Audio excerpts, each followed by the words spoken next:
Welcome to the Dr. Evermor Sculpture Park, also known as the World of Dr. Evermor. This is where we like to escape into his world. He started this in the mid-1980s. A lot of these components too are things that he had collected. Everything has some historical components to it. I think it was great that he made this because it brings people together.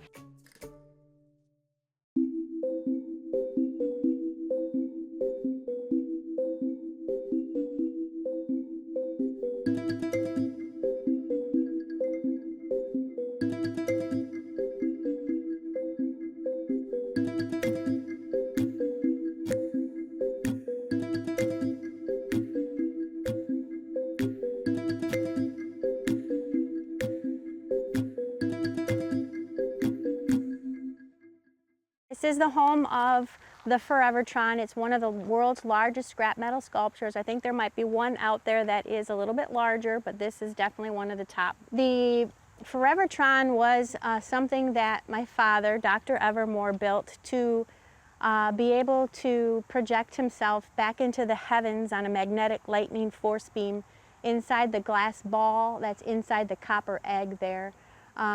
He wanted to harness the magnetic lightning force, and the telescope he designed for the doubting Thomases to watch, those folks that didn't believe he could actually make it to the heavens. The message that Dr. Evermor was trying to communicate with the Forevertron, though, truly was a message of love more. He used to say that the Forevertron ran on level 7 love energy, and it's the purest energy out there.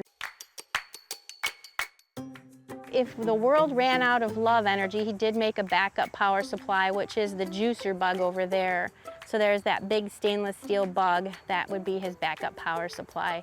On this side over here, just to tie in with the love message he had, this Overlord Master Control Unit, it's not quite finished. He had more tiers. There's supposed to be 7 tiers to it. But these are what he called love guns on there, so they also shoot out the level 7 love energy, so if you're having a bad day, you can brighten the day. The Forevertron weighs around 300 tons. I think it's about 50 feet high and maybe 120 feet wide, and completed it, I believe it was around 1986. A lot of the materials that you'll find in here were materials that he collected from being in the industrial wrecking and salvage business. For example, over here, this big red engine here was something that he did collected from a power plant that he tore down. Right here, the center attraction, which is a stainless steel decontamination chamber from one of the Apollo missions. Some of the sculptures that you see up here, these are special. They're called moonwalkers, and all of his creatures, he would say, would come to life at night. So it's sometimes some of these creatures will do work on the Forevertron, you know, at night, fixing up whatever, anything that needs repairs, but those are special moonwalkers. These are really wonderful musical instruments here, the Komodo Dragons. Everything on here is musical. It all has different sounds. He cut all the oxygen tanks off at various heights so that he could create different bellows with it. And he did really enjoy the Tibetan bells. Even like in here, just some really interesting sounds because these parts are hollow on the inside. But there's 5 of them here, so we call this the Dragon's Lair.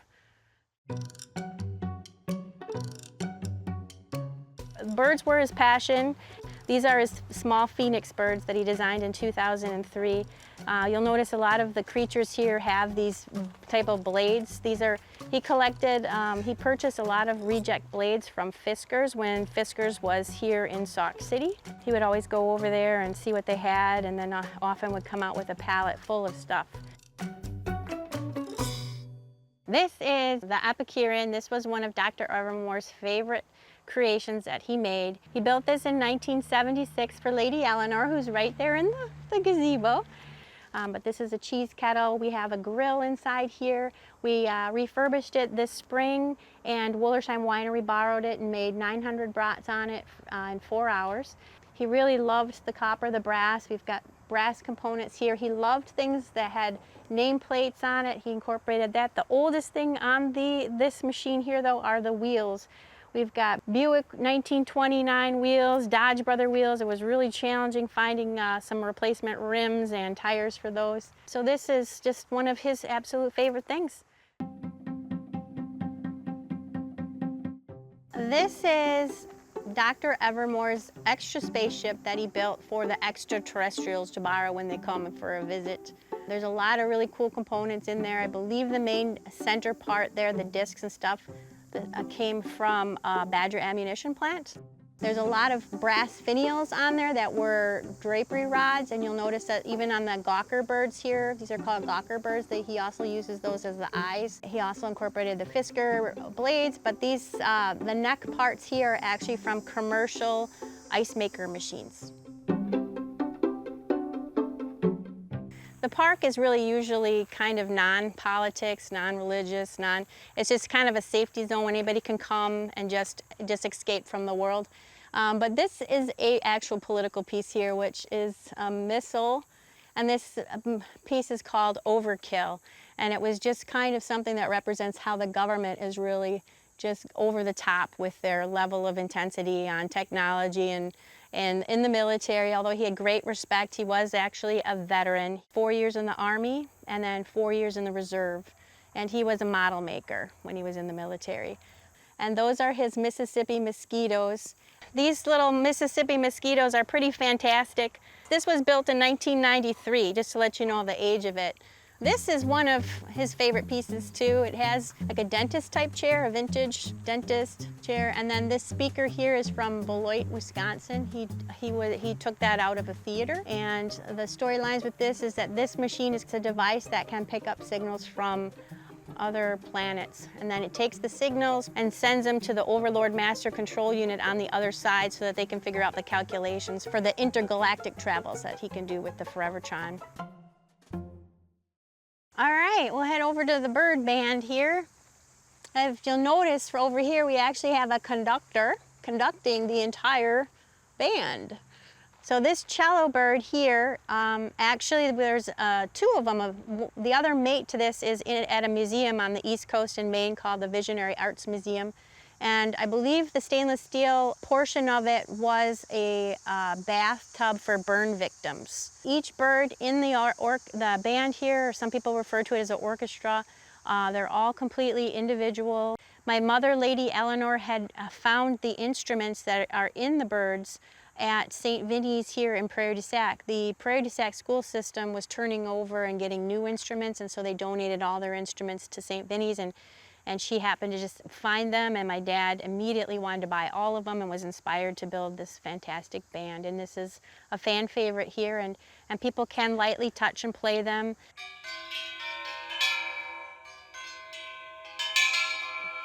I'll get this side going. They are fantastic. Watching the children play these is great.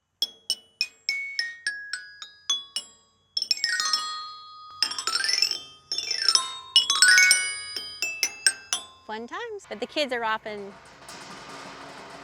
making some drum rolls with that. Then we've got these 2. Got a kind of cool sound. This is one of my absolute favorites. Sometimes that's what it sounds like when I'm just in here. It would be so cool to have like real musicians come in here and play the actual instruments. You know, maybe they'd have their particular one. These don't function anymore, but it'd be super cool. He really loved bells. Anything that he could, you know.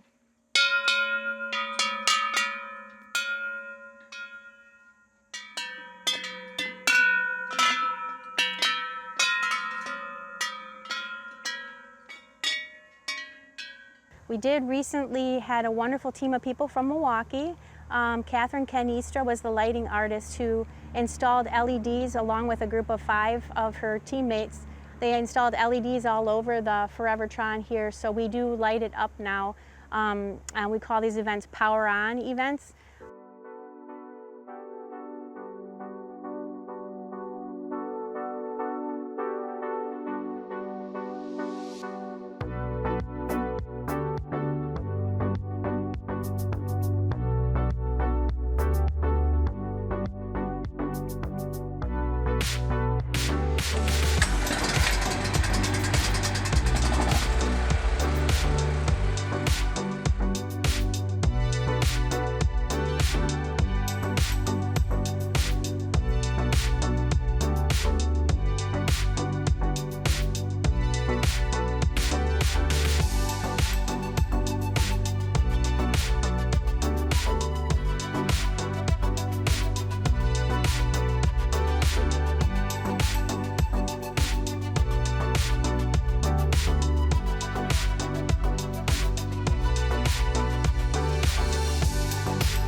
Hi, I'm Sandy Max, host of The Arts Page. If you enjoyed this video, please like, subscribe, and turn on notifications to stay up to date with the latest from us here at The Arts Page.